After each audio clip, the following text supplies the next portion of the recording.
What is up, Earthnoids and Spacenoids? I am just a simple new type, and in this episode, we are diving back into Mobile Suit Gundam, Char's counterattack, Beltorchika's children. Last time, Manhunters killed Quest's compatriots, and her father took her into space. Amado and Londo Bell fought against newborn Neo Zeon as Char flung the asteroid 5th Luna into Lhasa, Tibet, EFF's new headquarters. In this episode, Char will make his way to Londenion. Beltorchika brings new Gundam early, and Amado and Char finally have sex for the first time. So let's get into this.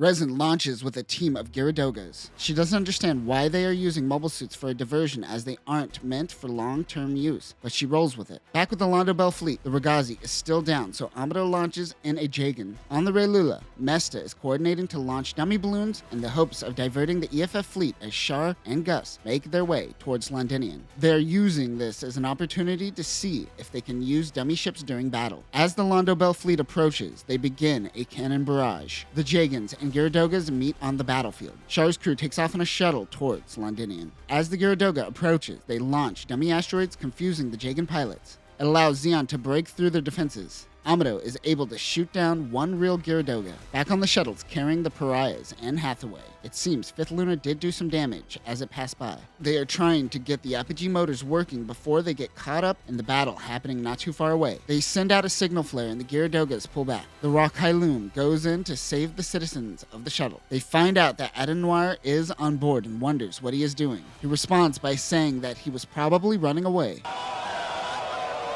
Bright with a beard is spicy. I like it. Like the anime, Hathaway runs into his father. Bright goes, "Yeah, cool. Go to the mess hall. I'm going to talk to this important guy." Terrorist in the making, folks. The Vice Minister demands that Bright head to Londenion as he is on a special mission. Meanwhile, Amado returns, frustrated he could do nothing. Amado is dreaming about Lala's death once again. He wonders why Lala can't let go of Char. Lala says it is because he is pure. Amado wakes up, noting that he has the same dream over and over. He then wonders about the Psychomu on the captured Psycho Doga. It is nothing like anything made by EFF. He is informed that new Gundam is approaching the ship. It is far ahead of schedule. As it lands, someone notes that it hasn't been painted yet. This reminds Amado of the first time that he met Beltorchika on board the Aldumla. She is mad at him for not greeting her at the cockpit. Ashtonage watches the two like a creepy person. October delivered supplies with Beltorchika as well. He brought along funnels that still need testing. October overhears that Amado captured the Psycho Doga. He wants to see it for himself. Amado wonders, isn't Anaheim Electronics making things for Char? October says yes, but it isn't done by his team. He is at the Von Braun Anaheim Electronics location. But they also have a location on Granada, the other side of the moon. Apparently no one talks to one another, and the cycle of incompetence continues. Yay. Like the anime, Quest and Hathaway are playing around with the simulator. Beltorchika is just now informed of the attack on Lhasa. Quest talks to Amado. She has heard about him and she says that he is a kind person. Hathaway tries to show off how many people he shot down in the simulator.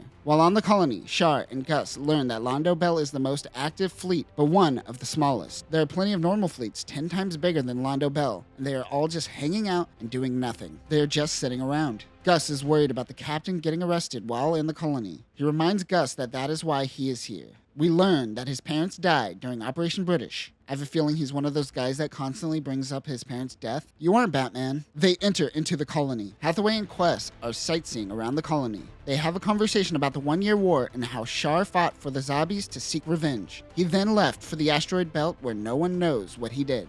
Of course, we know that this is his time on Axis during Char's deleted affair. He returned to fight against the Federation and the Zeon woman gone bad, referring to Haman. Hathaway wonders why he returned to freeze the Earth, but Quest is sharp and notes that he is following through with his father's plans, controlism, and trying to free the people of Earth weighed down by gravity. Hathaway says new types, like Amado, have the ability to pilot a Gundam on instinct. Quest was told that new types have the ability to communicate with one another without misunderstanding. Hathaway wonders if it is an evolutionary trait for people to retain a sense of family through the vastness of space. Quest mentions that she has always lived on Earth, and it is terrible. Quest goes to look for Amado in the hangar, but she is stopped by Beltorchika. Regular citizens aren't allowed here. Beltorchika asks if she is the Vice Minister's daughter.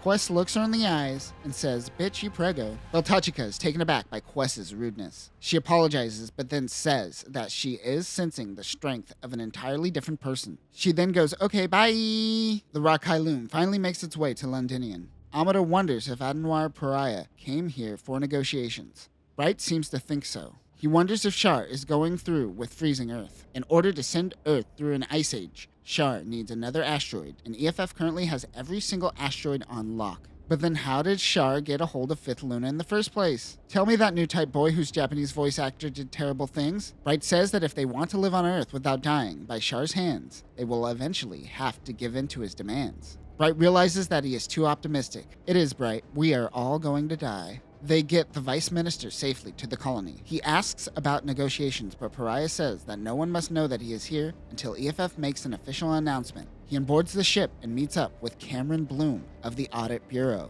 Last time we saw Cameron was in UC-0079, where Mirai flips him off. That scene never gets old. Amado feels bummed for Hathaway, who is clearly lovesick over Quest. Oh, look at how sad the little terrorist looks. October comes to tell Amado that they were able to put the Psycho frame within the cockpit of New Gundam. Kyra wants to put it on the Ragazi as well, but Amado is just concerned about fine-tuning his funnels. October mentions that their materials development lab was fusing Psychomu chips directly into the frame. Amado realizes that Neo Zeon is the ones providing Anaheim Electronics with this technology. But why? Later, Beltorchika wakes up and hears Amado having a bad dream, mumbling Lala's name. He wakes up in a cold sweat. Beltorchika and Amado discuss marriage, but kind of in a backhanded manner where they don't directly address it. Amado says it leads men astray. This is a weird conversation, but it leads into Amado talking about being a soldier of war who was once able to defeat Char, but now Char beat him by creating the Psycho frame. More importantly, Amado realizes that Char left the Psycho Doga for him to find, just to show off the Psycho frame to Amado. This is why Char retreated so easily.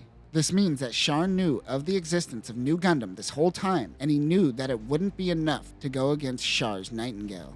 This is what Lala was referring to in his dream when she said that he is pure. He plans on sending the world into an ice age, but is willing to fight Amado on equal terms to make it happen. Char put his life on the line to make this happen, so Amado could do the same.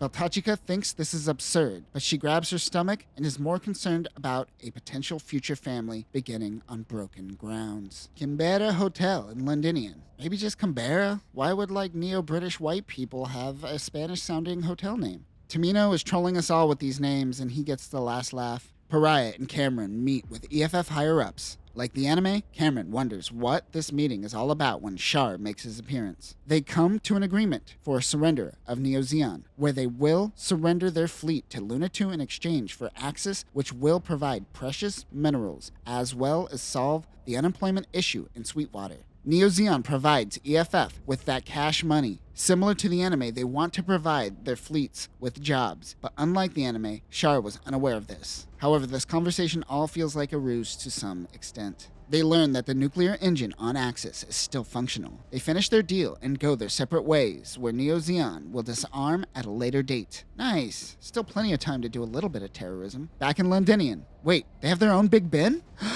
Bigger Ben. Hathaway gets a phone call from Quest. She wants to hang out with him. Beltorchika suggests that Amado take him while she goes to the doctor. Amado gives Hathaway a third-generation Hato as a present. Back at the hotel, Char says the thing. He sigs at Zeon and goes to cause a little bit of mischief. As Amado chauffeurs Quest and Hathaway around, they run into Char. Amado and Char have an intense moment of passion together.